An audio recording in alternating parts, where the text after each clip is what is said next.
Ngayon niya ay, nalipagata, niyari pagkasila. Ilocano. Tagalog na lang para maintindihan lahat. Ganito niya ay, nalipagata association ng mga kababaihan, kinakabahan na ako. Tapos sinabi nila, mga presidente, lalo pa akong kinabahan. Ngayon niya ay, isa ito huwag na natin dalhin pa sa politika. Yung mga nanay, mga kababaihan, single mother or full mother, kung mayroong gano'n, ano? Iyon po ang nagmamaneho ng bahay.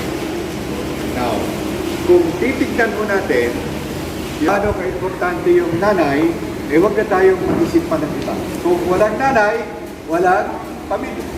It's as simple as that. Walang mga kabataan. Walang yung mga seniors. Kasi yung mga kabataan, magiging seniors. Walang kinabukan. Ganyan sa iba mga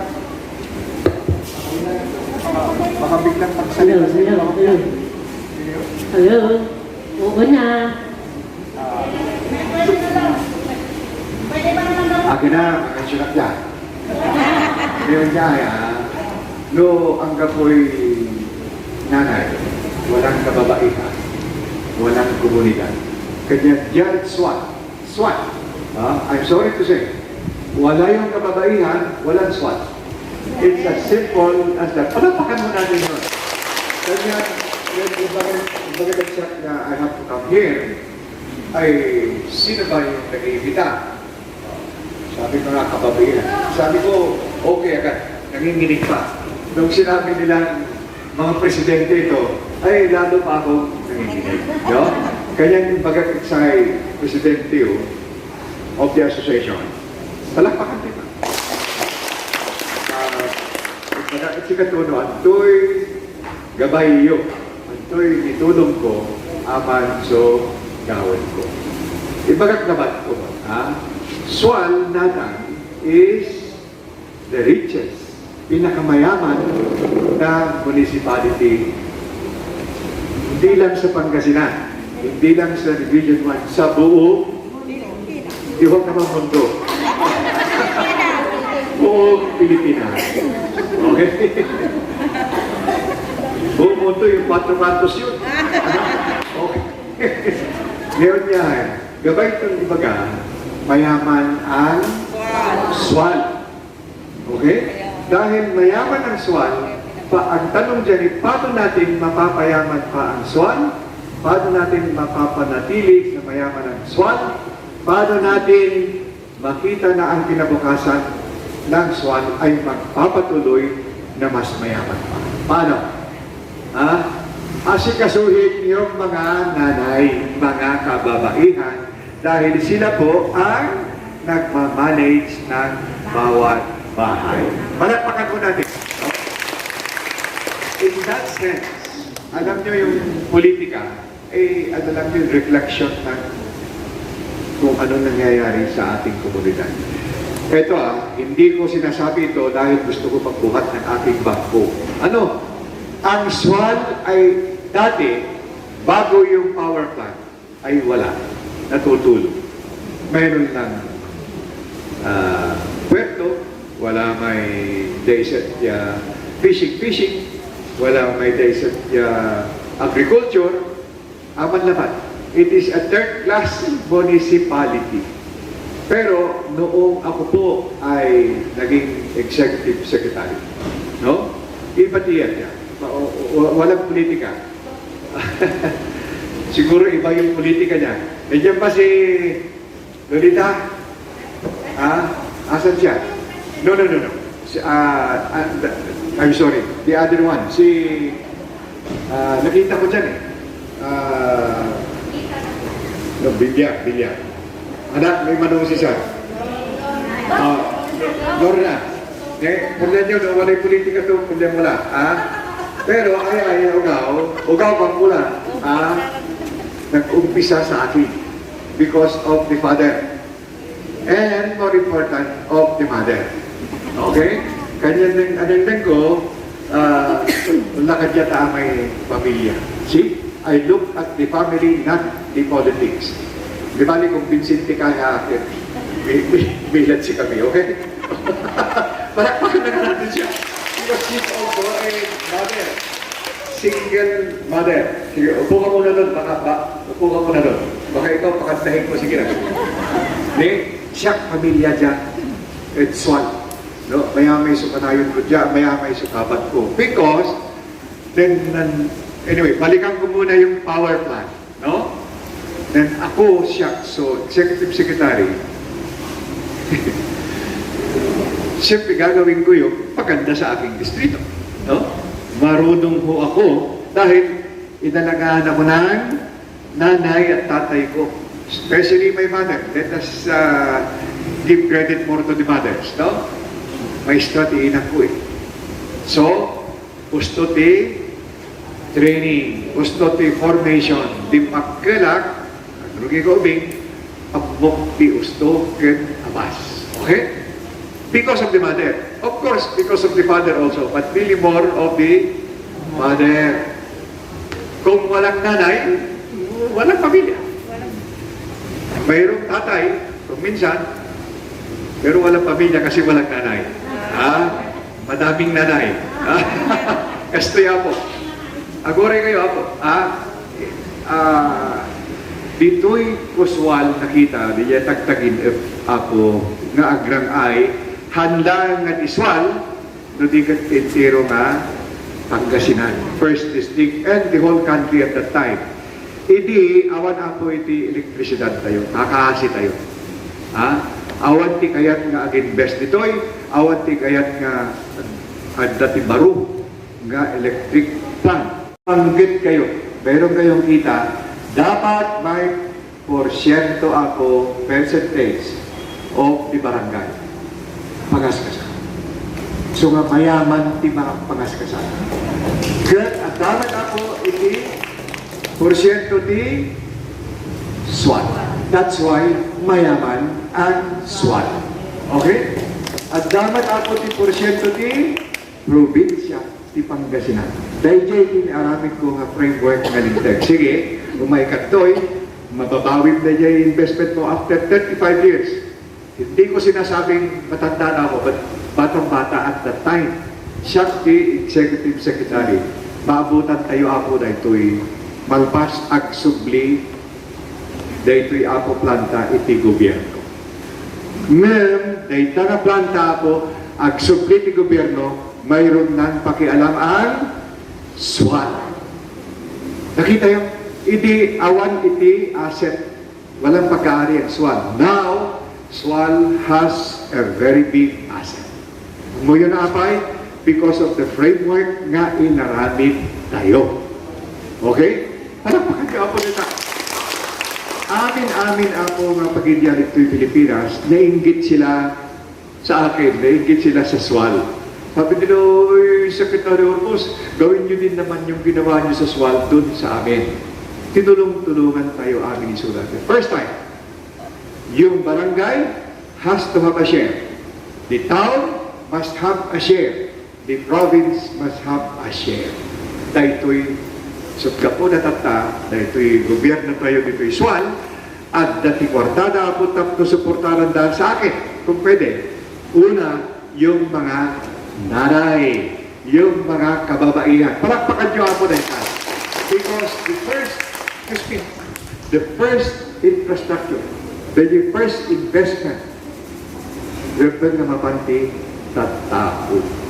Importante ako yung mga tao. Alisin mo yung mga tao, ay di walang SWAT. Tama?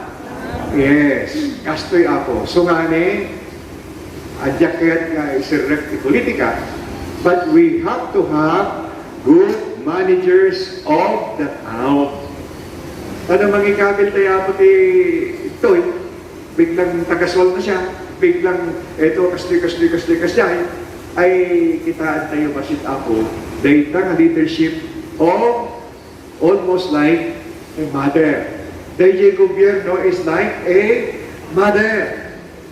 Rebel ako. Kaya't nakasawan, gamitan daytoy kwarta iti pamilya para iti kadwan. Hindi para sa akin. Hindi para sa mga kapatid ko kung saan-saan pa gustong magbayar kung saan-saan. Para iti poder ko. Hano mabalin ako dayta. You cannot do that. Isod ka mo na natin panagkitak kakapsan. Panagkitak lahat. Pilyan tayo dahil jay at tugaw dito yung nga hanga pang sarili o pang pamilya. Habiyo katawa ako, tano siya kas pangarigan imayak dito eh. Awang pa'y di may sa tawin ko, pa'y imayak dito eh. Siya ako sige, bayad. Agbayad. Dahil tao nga bayad ti botos ako, hanga kwalipikado. Kaya yung paagas iti doktor nga ginatang natin ti lisensyana. Kaya nangasawan, nung katangat na niya lisensya ako, awan ka mo, kaya nga ginagat-katangat. Kaya nangasawan ba, nung inikang katikwarta ko, tatay botos na bubugan ka, niya nga klase nga ron nga management, di marami. Haan ako. Dahil dahil titawad ko, hanyang ibang baga, hanyang malbalawan nga, dahil politika. Pero na maramit ito is one, it must continue to manage its properties properly for the people.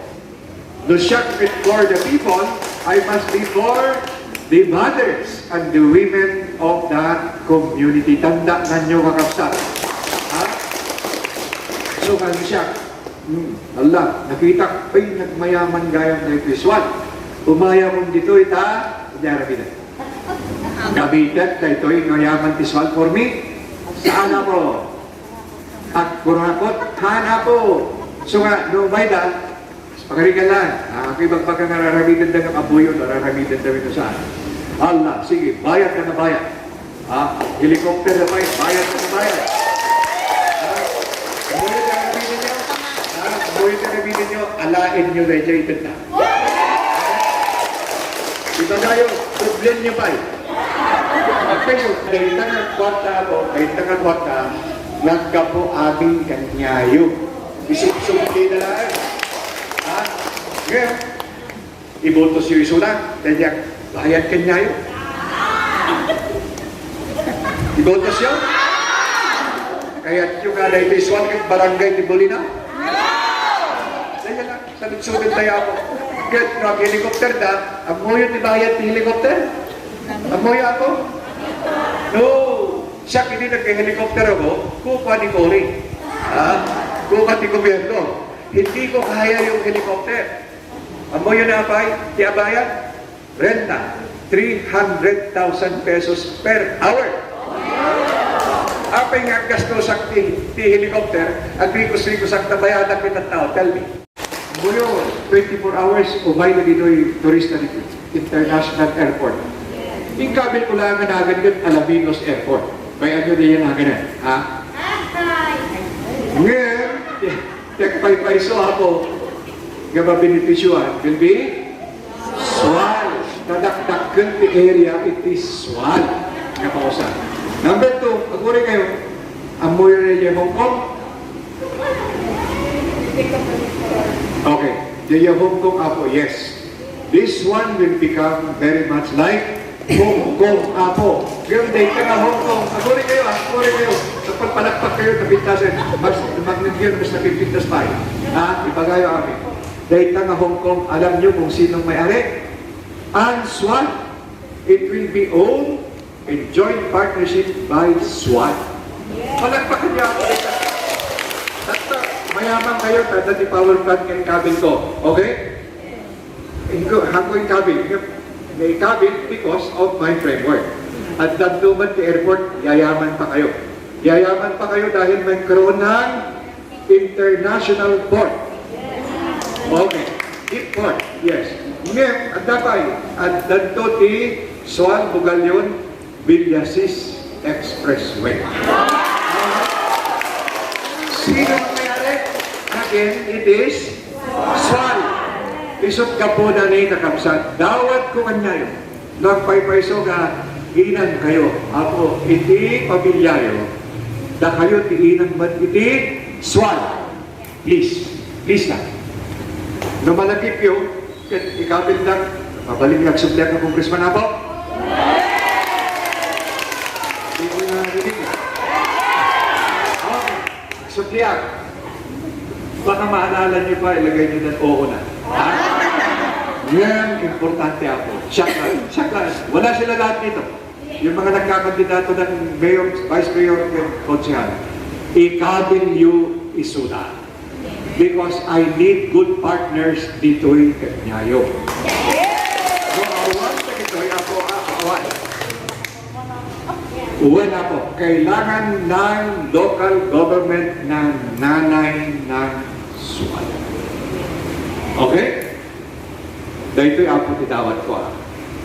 Suwal, ang muhit kahit na nasawan ni suwal, hindi pa rin. It's an Arabic term, suwal. Kahit na, look at, it's a port. It's a port. Dahil ito'y ako suwal, kag lukat, ti pagrangay, anlang pagrangay ti suwal, ludikat tintero ng first district. Kasi kung wala yung power plant, wala yung airport, wala yung expressway, paano yung ibang bayan? No? So Suwal is the port, the entry port of progress for the whole of Pangasinan. So, kadwak ako ni Apo Pogi. Oh, mas pogi na tayo dito sa Suwal kaysa kanya. Ano? Kailangan maging pogi lahat tayo.